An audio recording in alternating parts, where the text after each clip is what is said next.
Live from downtown Detroit, Local 4 News at 11 starts now. Tonight, the Trump administration responding to James Comey's testimony after the former FBI director calls the president a liar. In fact, 5 times during his highly anticipated visit to Capitol Hill.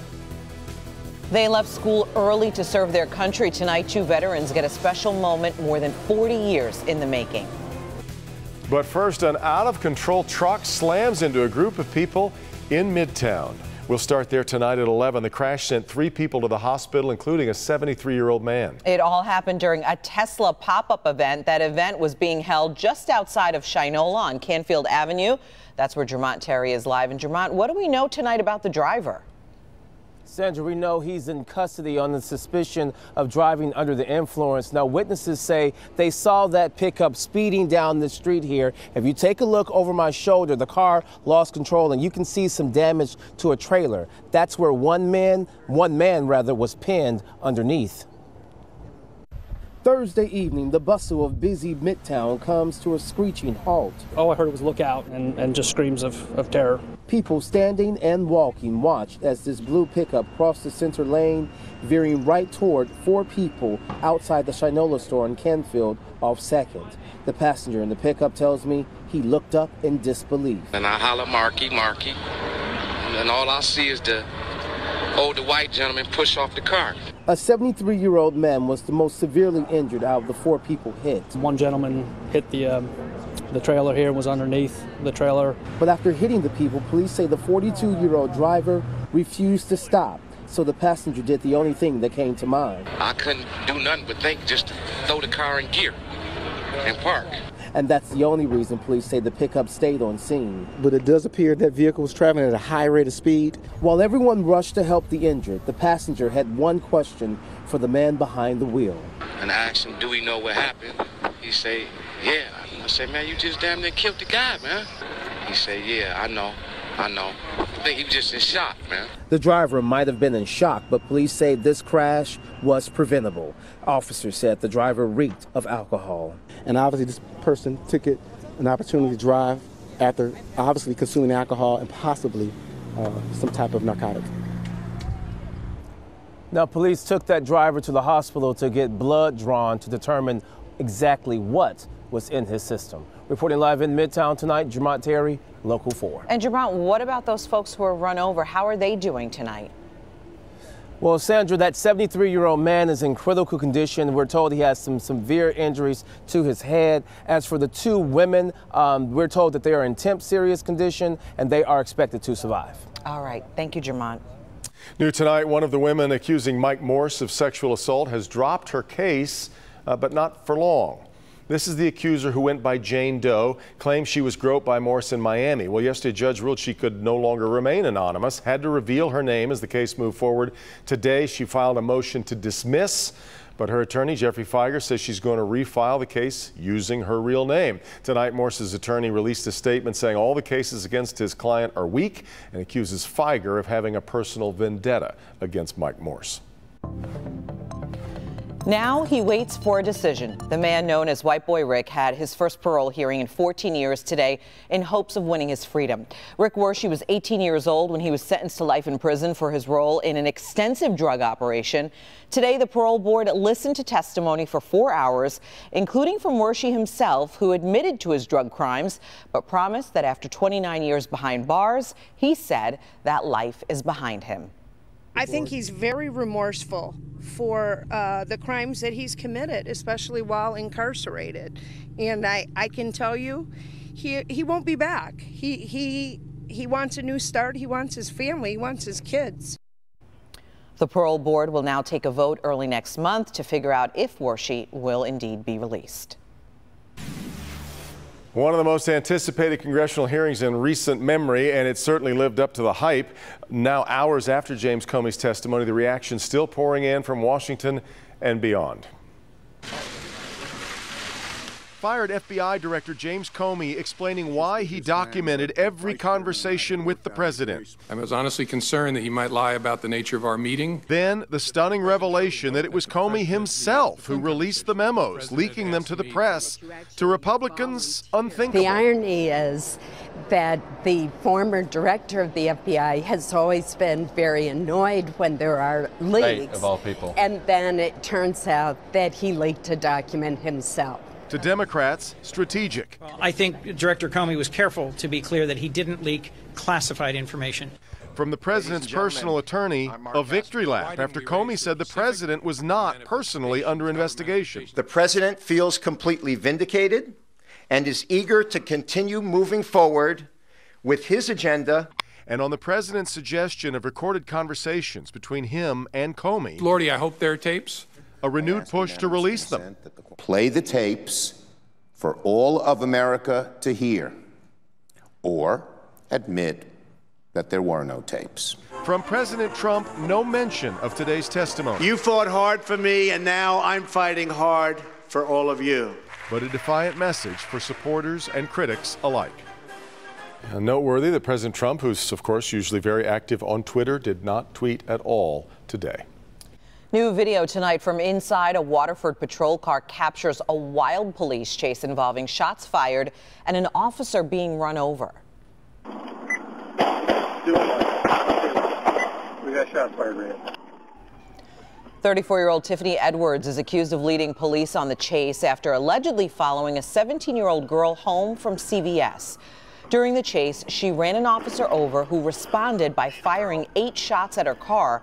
She wasn't hit. She kept going. Eventually, though, she was arrested and she's being held at the Oakland County Jail. That officer expected to make a full recovery.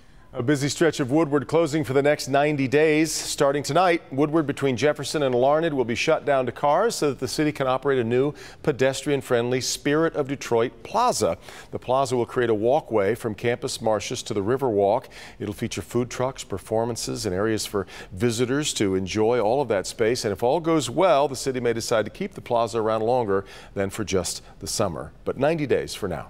2 Vietnam veterans were officially awarded their high school diplomas this evening.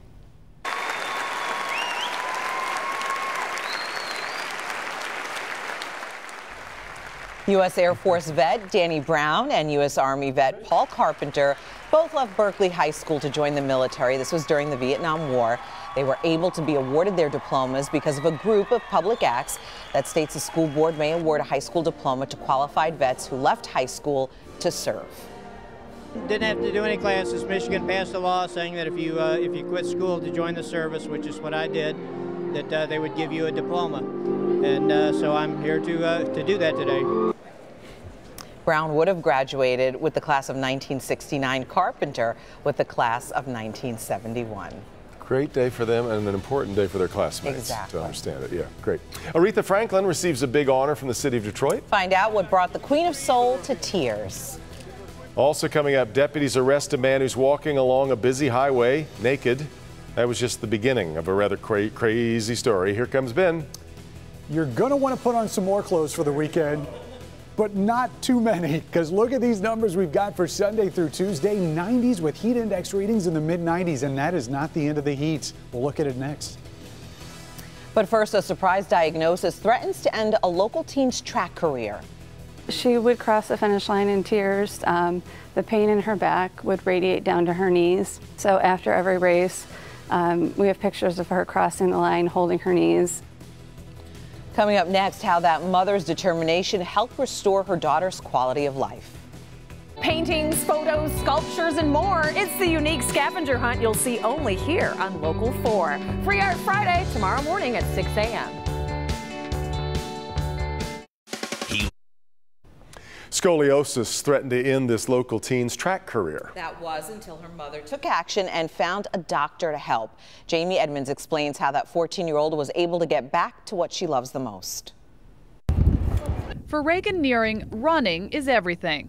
Oh, I love running so much. Like sometimes I'll complain about it because I'll get tired, but just running and feeling like power in it. The 14-year-old runs track for L'Anse Creuse North. Hurdles are her specialty.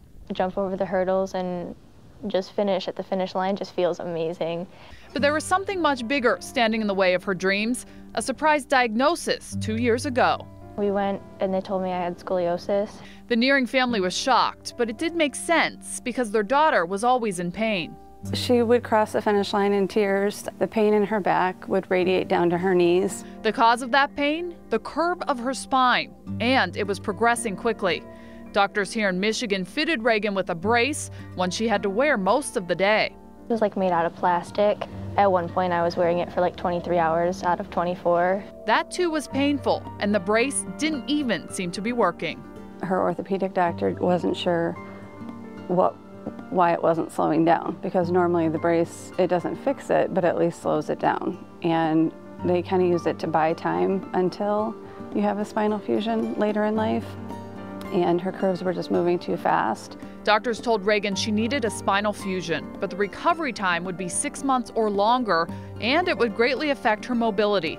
Running would not be in her future. That didn't sit well with Carrie Nearing. There's so many advancements in medicine, and it was hard for me to believe that there was nothing else that could be done. That's when Mom went online, did her research, and found the top pediatric spine surgeons in the country. Soon the Nearing family was flying from Detroit to New York to the Institute for Spine and Scoliosis, where Dr. Antonacci pioneered a new type of surgery. And in the past, we've done a metal rod fusion technique where we fix the spine in one position. But the downfall there is that you can't have very good mobility. So this surgery specifically allows for the same kind of fusion, but with mobility. The surgery, called anterior scoliosis correction, is less invasive than a spinal fusion, and it doesn't limit mobility. They go in through the side, put bolts in the spine, and tether it with strings. They then tighten the strings to straighten out the spine. Downtime is 6 weeks, not 6 months. Reagan's surgery was scheduled for October 17th of last year. I was a little nervous, but I had talked to other kids that had the surgery, and they told me it was gonna be okay. 6 days in the hospital in New York, 6 weeks out of school. The surgery has worked for Reagan. Just look at the differences in her x-rays. And she says it's gotten better since then. The best part, she's back to doing what she loves. It's kind of crazy that I'm already back at track, but then I think, I don't know, it's kind of amazing. Finish track! The best part for her mom, Reagan is pain-free. They saved her life. They gave her quality of life back. She's actually back to who she was. Everything that was taken away from her was given back. As far as Reagan's concerned, her spinal issues are now behind her. Now she's looking forward to hopefully improving her time and making varsity next year. At Lance Cruz North, Jamie Edmonds, Local 4. We were watching that. Sandra said when we were looking at all the hardware, the rods and the screws, said that's so hard to look at. It is. It's painful to look at. It really does reduce it to hardware, but look at the difference it made. When you see her running like that, it's just incredible. Really so special. Now here's a look at what we're working on coming up for tomorrow night at 11. Using water to motivate. It makes me feel happy because, well, not a lot of people get the chance to do it. They had to earn their way into the program. Why the incentive matters for them now and the future. It helps me to learn more. How these students are swimming their way to success tomorrow at 11. We announced the opening of Bailey & Sons Air Conditioning Repair. Which that's my retirement plan. There you go. That's actually, you might be onto something. It's always how it happens, right? With the very first heat snap, everything goes out. Goes kaput. And everybody's calling. Yep. So try it out now because you still got a couple days left before the real heat sets in. But we had a fantastic day today. Sure did. And those clouds still haven't returned, but they will tomorrow. You can see the showers and a few thunderstorms across northern lower Michigan. We'll probably see some raindrops here in Metro Detroit by about mid to late morning. That'll be the first round, and then we'll see some thunderstorms becoming more scattered as temperatures maximize in the afternoon tomorrow. But it was a gorgeous day and a beautiful finish. This is one of our storm pins we got in from Walled Lake out in Novi. Sunshine setting on the horizon, and then tonight, that's not the sun, that's the almost full moon that's out there tonight. Very bright and very visible with those almost completely clear skies. There are more clouds at Metro, though. 62, the current temperature there. South winds at 5. Pressure's low. It's 29.88. Should get a little bit lower as a front approaches. Temperatures still in the 60s for the most part. There's a smattering of 50s out here in Ann Arbor and Port Huron, some of our traditional cooler spots when we see fewer clouds in the sky, which will be the case tonight. But those 2 shots of rain coming tomorrow. And again, look for the first ones to start showing up about mid to late morning. And then the second round will be in the afternoon. Those will probably have some thunder associated with them, but there's not a whole lot of oomph for these storms to work with. So we're not anticipating anything severe. But that is going to be our last chance of rain until the middle of next week. So you couple that with the fact that we haven't had a ton of rain, at least recently, and the fact that temperatures are going to 90 degrees at least 3 days of the next 7. We're going to be needing some water by the time we get into next week. Temperatures, though, tonight, pretty seasonably mild. We'll be down to 58 with those partly cloudy skies. Now, highs tomorrow still feeling a lot like what we saw today. Metro zone temperatures mid to upper 70s, which is almost right at average for this time of year. Slightly cooler there towards downriver. Couple 80s may show up down here in our south zone, especially in Lenawee County. Not a whole lot cooler out towards Lake Erie, however. And generally mid-70s here in our west zone, maybe upper 70s down towards Michigan Avenue. North zone temperatures not too different. Mid-70s for the most part, slightly cooler towards Lake Huron, but not quite as much of a difference as we've seen in the past few days. 85 on Saturday, that's when the sizzle really starts, but the 390s there Sunday through Tuesday. And the humidity is going to start spiking on Sunday, too, so it's going to go to the muggy category. Those morning lows not cooling down, so low 70s will be as cool as it gets in the morning. So that's like what we saw for highs earlier this week. Yeah, it's going to start to feel like summer. Again, it's 1-800-BEN-BAILEY when your air conditioner goes out. I should have looked into getting that number. Cha-ching! Well, you know the saying, everything's bigger in Texas. Yeah, but one dog is proof size does not matter. Why she's being called a tiny crime fighter. Also, this guy's acting like it's all completely normal. He's just walking down a street wearing nothing. 10-12, Back with more in a minute. 8900 block.